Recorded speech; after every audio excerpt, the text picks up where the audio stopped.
अस्सलामुअलैकुम बिस्मिल्लाहिर्रहमानिर्रहीम। Welcome to my channel पर हुल एंड टुगेदर। उम्मीद है कि आप तमाम लोग खैरियत से होंगे। आज हम लोग मैथमेटिक्स सेकंड ईयर के प्रैक्टिकल सेंटर के पेपर्स को देखेंगे और इसके एमसीक्यूज़ के करेक्ट आंसर्स मैं आपको बताऊंगा, ठीक है।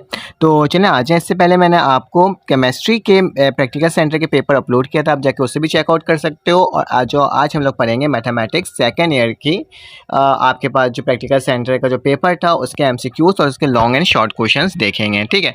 तो हमारे पास क्या है, हमारे पास पहला लिखा हुआ है the centre of the circle C square plus Y square minus 6x plus 8y minus 24 equal to 0, ठीक है। तो बोला जा रहा है कि आपने इसका सेंटर बताना है। जिस तरह से आप फॉर्मूलाज लगाते हो उसके तहत इसको सॉल्व करना होगा। मैं डायरेक्टली बस आपको आंसर बता देता हूँ कि आंसर क्या होगा, आप इसे एज अकॉर्डिंग टू अपने क्वेश्चन सॉल्व कर लीजिएगा जो आपके पास सेंटर ऑफ द सर्किल के लिए फॉर्मूला इक्वेशंस लगती हैं। तो इसको ऑप्शन नंबर डी जो है वो हमारे पास करेक्ट है। आपने क्या करना होगा, इसको ऐसे आपने देखना होगा कि हमारे पास ये सही है कि नहीं है, ठीक है। मैं इसको कलर कर देता हूँ, एक मिनट, ये हो नहीं रहा है, ठीक है।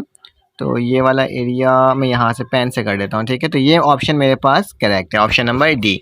उसके बाद लिखा हुआ है नेक्स्ट एमसीक्यूज लिखा हुआ है इफ़ द इसेंट्रिसिटी ई बराबर जो है किसके 2/3 है देन द कॉनिक इज। तो कॉनिक क्या बनेगा इसका आपने ये बताना है। तो ये हमारे पास ऑप्शन नंबर सी एलिप्स इसका करेक्ट आंसर, ठीक है। उसके बाद क्या लिखा हुआ है the line of the tangent from the point -2, 3 to the circle X square plus Y square plus 3 is equal to 0 इस किसके बराबर होगा। तो ये क्वेश्चन नंबर 3 को ज़रा आप देख लीजिएगा, इसमें मुझे कुछ डाउट लग रहा था। तो खैर अब इसमें से ऑप्शन कौन सा होगा उसे आपने मुझे कमेंट करके बताना है। हम नेक्स्ट में चलते हैं नंबर 4 में। तो नंबर 4 में क्या लिखा हुआ है function of X is equal to sine X plus cos X is. तो ये किसके बराबर हो, ये कौन सा फंक्शन है आपने ये बताना है। तो ये हमारे पास कौन सा फंक्शन है, ऑड फंक्शन है, ठीक है, एन ऑड फंक्शन। उसके बाद लिखा हुआ है slope of the tangent to the curve y बराबर है 6x का स्क्वायर एट 1, 6 इज। तो इसकी वैल्यू हमारे पास 12 जो है, ऑप्शन नंबर बी इसका करेक्ट आंसर, ठीक है। उसके बाद लिखा हुआ है if the slope of the two lines are 1/2 and 3 the measure of the angle of the first line to second line is. First line से सेकंड लाइन की मेजरमेंट आपने बतानी होगी। तो क्या होगी इसका हमारे पास ऑप्शन नंबर बी इसका करेक्ट आंसर। उसके बाद लिखा हुआ है distance point 6, 0 from the Y axis is. कितना आएगा, अगर डिस्टेंस पॉइंट हमारे पास 6, 0 होगा तो हमारे पास इसका जो आंसर है वो क्या होगा, 6 यूनिट होगा, option number C, D. The length of the latus rectum of the parabola X square बराबर है 4ay इज। तो इसकी वैल्यू क्या होगी हमारे पास, इसकी वैल्यू जो होगी हमारे पास वो होगी हमारे पास ए इसका करेक्ट आंसर, ठीक है। इसको सॉल्व करना है, लिमिट का फॉर्मूला लगा के इसको कम्प्लीटली जब आप सॉल्व करोगे, क्योंकि मैं यहाँ पे सॉल्व नहीं कर सकता तो डायरेक्टली आपको बता रहा हूँ, बस आंसर बता दे रहा हूँ कि हमारे पास क्या बन रही है, ठीक है। उसके बाद हमारे पास क्या लिखा हुआ, अगर आप derivative low the function of y बराबर है साइन 5x इज। तो इसका जब डेरिवेशन लोगे तो हमारे पास क्या आएगा 5 cos 5x। तो हमारे पास ऑप्शन नंबर ए क्या होगा, करेक्ट आंसर होगा। उसके बाद लिखा हुआ है इंटीग्रेशन निकालना है आपने cosec dx is equal to इसकी वैल्यू निकालना है। तो हमारे पास इसका ऑप्शन नंबर कौन सा करेक्ट होगा, इसका ऑप्शन नंबर सी इसका करेक्ट आंसर, ठीक है। तो सी को देख लेना, ठीक है।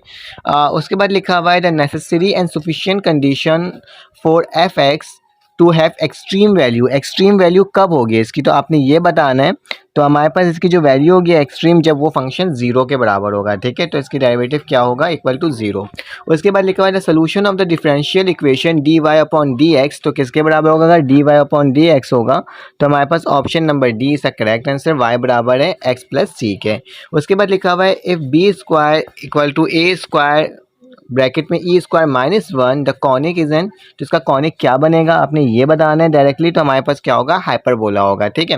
उसके बाद लिखा हुआ है the equation of the circuit with centre हमारे पास क्या है 0, 0 और जबकि उसकी रेडियस हमारे पास क्या है, हमारे पास रेडियस जो है वो 2 है। तो इसकी वैल्यू हमारे पास क्या होगा, X square plus Y square किसके बराबर होगा, 4 के बराबर होगा, ठीक है।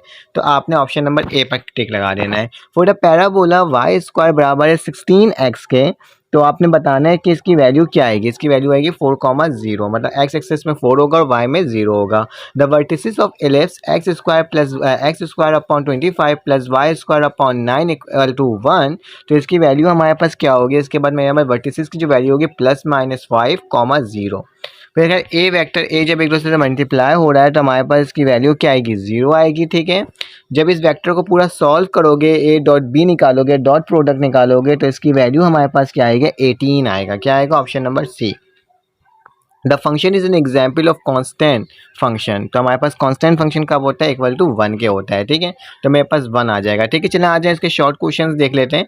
आपके पास एक लिमिट वाली सीक्वेंस दी होगी, इसको सॉल्व करना होगा। उसके बाद लिखा हुआ है अ फंक्शन एफ, और हमारे पास इसकी जो वैल्यू आ रही है एक दिया हुआ है, और बोला जा रहा है कि आपने इसका सेट ऑफ रैशनल निकालना है, जो सबके फाइंड करना है f22/7 एफ पाई सी की value √2। The range of the function of F x भी आपको मालूम करना है, इवेल्यूएट करना है, लिमिट वाले तमाम चीज़ों को देख लीजिएगा, ठीक है। In the ratio does the point m बराबर है 2,4 के, मतलब x एक्सिस की वैल्यू 2 है जबकि y एक्सिस की वैल्यू 4 है। Divided the join of l 7,9 and -1,1। तो आपने इसको सॉल्व करना है, ठीक है। उसके बाद हमारे पास क्या है, the line through 2,5 and -3,-2 is perpendicular to the through line. तो 4,-1 एंड x,3 फाइंड x। इसमें आपको किसी वैल्यू निकालना है, x की वैल्यू को फाइंड आउट करना है।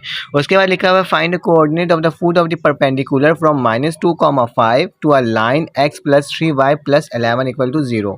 तो इसको सॉल्व करना है, फिर फाइंड करना है equation of the perpendicular bisector of the line segment join the point a 15,14 और जबकि b की वैल्यू क्या -3, -4। उसके बाद लिखा है the point 2, -5 is a vertex of a square 1 whose side lie on the line. आपने इसको भी सॉल्व करना है, ठीक है। जबकि आपने डी ग्रेडियंट को भी सॉल्व करना है, इसको देख लेना क्वेश्चन हमारे पास कौन कौन से आ रहे हैं, ठीक है। फिर उसके बाद आपके पास कुछ डेरिवेटिव निकालना है। फंक्शन ऑफ एफ एक्स बराबर है x2/3 के, और फंक्शन ऑफ x बराबर है sin 2x, और जबकि फंक्शन ऑफ एफ एक्स बराबर है 2x² - x। फिर क्या आपने डेरिवेटिव और निकालना है कि xy.y⁴x = 1 है, और कुछ तमाम वैल्यूज़, इन तमाम वैल्यूज़ को आप लोग देख लीजिएगा। उसके बाद हमारे पास नेक्स्ट क्वेश्चन है यूजिंग अ डिफरेंशियल। आपने बताना है, ठीक है, अप्रॉक्सीमेट वैल्यू निकालना है ऑफ साइन की क्या है 44 डिग्री, और फिर शो डैट भी करना है। तमाम चीज़ों को आप लोग देख लीजिएगा, ठीक है। फिर उसका इवेल्यूएट किया हुआ है फर्स्ट सेकंड ईयर की मैथमेटिक्स है, इसको भी चेकआउट कर लेना। इंटीग्रेशन है, पूरा सॉल्व करना होगा। फिर उसके बाद आपके पास क्या है, फाइंड करना है equation of the circle passes through the point -2, -4 and has the same centre as the circle whose equation is x² + y² -4x -6y -23 = 0, ठीक है। फिर प्रूफ करना है स्ट्रेट लाइन को टच करने वाला, ठीक है। और इसके बाद फाइंड द इक्वेशन मालूम करनी है, इसको देख लेना, चाहो तो स्क्रीनशॉट ले लो, ठीक है। उसके बाद मेरे पास यही टर्म है 5 + -5 वर्टिसेस की पॉइंट दिया हुआ है, जबकि मेरे पास एलिप्स जो है वो 25 दिया हुआ है। तो आपने फाइंड करना है इक्वेशन ऑफ एलिप्स को, ठीक है। फिर इसका इस वाइज सवाल को भी सॉल्व कर लेना। कुछ वेक्टर्स के क्वेश्चन है, इसको भी देख लेना, ठीक है, और इसको प्रूफ कर लेना, ठीक है। अब नेक्स्ट चलते हैं लॉन्ग क्वेश्चन की जाने। तो लॉन्ग क्वेश्चन का आप लोग डायरेक्टली क्या कर लो, आप लोग इसके स्क्रीनशॉट ले लो ताकि आपके पास ये क्वेश्चंस आ जाएं, ठीक है। अदरवाइज मैंने एमसीक्यूज तो आपको बता दिए हैं करेक्ट ऑप्शन। अगर आपको किसी करेक्ट ऑप्शन में कुछ गलतियां लगें तो आप मुझे कमेंट करके बता सकते हो कि इसका ऑप्शन ये करेक्ट है सर, आप एक बार वेरीफाई कर लें तो मैं देख लूँगा और बता दूंगा आपको, ठीक है। तो ये वाले क्वेश्चंस को भी देख लो, सारे क्वेश्चंस मैंने आपको प्रोवाइड कर दिए हैं। और आगे चलते हैं और देखते हैं, इसका स्क्रीनशॉट ले लें ताकि आपके पास तमाम टर्म आ जाए, ठीक है। तो ये हमारे पास कंप्लीट हो गया है, ठीक है, और यहाँ पर हमारा कंप्लीट हो गया। अगर आपको ये वीडियो अच्छी लगी तो आप लाइक कर देना, सब्सक्राइब कर देना, बेल के आइकन क्लिक कर देना। फिर आपसे मुलाकात होगी एक न्यू वीडियो में। अल्लाह हाफिज़।